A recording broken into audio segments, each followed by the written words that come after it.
حضور غوث العظم رضی اللہ تعالی عنہ کے دور کے ایک بہت بڑے عالم حضرت امام ابن الجوزی گزرے. حضرت امام ابن الجوزی رحمت اللہ تعالی علیہ، آپ علم التفسیر کے بھی امام کہلاتے اور علم الحدیث کے بھی امام کہلاتے، اتنے بڑے عالم تھے. حضرت امام ابن الجوزی رحمت اللہ تعالی علیہ کو کسی دوست نے خبر دی اور کسی دوست نے پیغام دیا کہ بغداد شریف میں حضرت شیخ عبد القادر جیلانی رضی اللہ تعالی عنہ کے علم کا شہرہ ہے. تو آج 11ویں ہے، آئیں حضور غوث العظم کی بارگاہ میں سماع کرنے چلیں.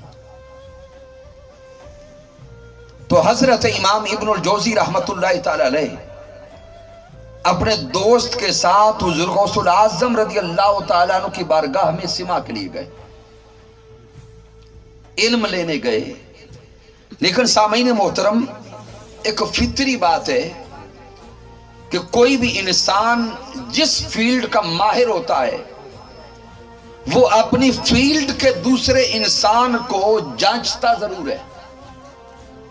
یہ نیچرل بات ہے، فطری بات ہے.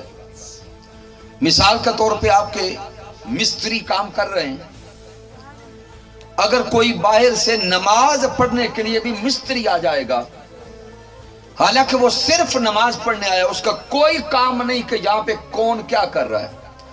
چونکہ وہ مستری ہے، ادھر مستری کام کر رہا ہے، تو وہ اس کے پاس کھڑا ہو کے دیکھے گا ضرور کہ اس کے کام کا طریقہ کیا ہے.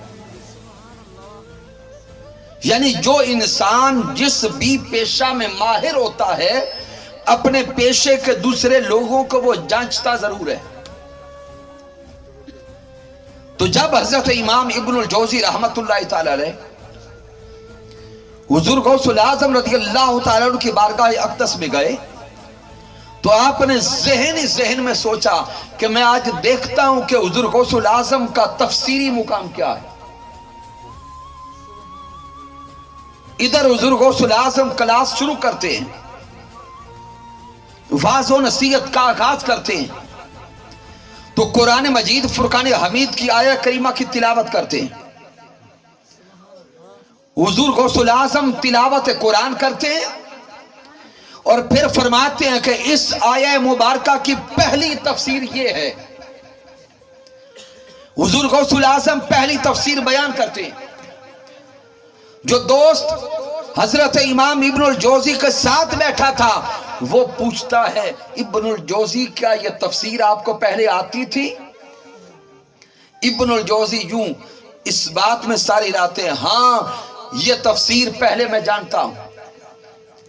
حضور غوث العظم پھر فرماتے ہیں کہ اس آیہ مبارکہ کی دوسری تفسیر یہ ہے، دوسری تفسیر بیان کرتے ہیں. ابن الجوزی پھر اس بات میں ساری لاتے ہیں کہ یہ تفسیر بھی پہلے میں جانتا ہوں. پھر حضرت شیخ عبد القادر جیلانی تیسری تفسیر کرتے ہیں. امام ابن الجوزی پھر ساری لاتے ہیں کہ یہ تفسیر بھی پہلے جانتا ہوں.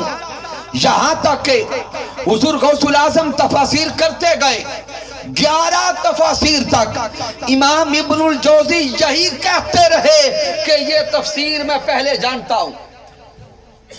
11 تفاسیر تک یہی کہتے رہے یہ پہلے جانتا ہوں، یہ علم میرے پاس پہلے ہے. پھر حضور غوث العظم فرماتے ہیں 12ویں تفسیر یہ ہے. اب جب 12ویں تفسیر کی ابن الجوزی اب نفی میں ساری لاتے ہیں، فرماتے 11 جانتا تھا، یہ 12ویں نہیں جانتا، یہ 12ویں نہیں جانتا. پھر حضور غوث العظم فرماتے 13ویں تفسیر، پھر 14ویں تفسیر، یہاں تک کہ اسی ایک آیہ مبارکہ کی 40 تفاسیر بیان کرتے ہیں. ایک آیہ کریمہ کی 40 تفاسیر بیان کرتے ہیں. اور سامعین سوچیں تو صحیح، یہ 11ویں ہو رہی ہے، یہ 11ویں شریف ہو رہی ہے کہ خود حضور غوث العظم حضرت شیخ عبد القادر جیلانی ایک آیہ کریمہ کی 40 تفاسیر بیان کرتے ہیں.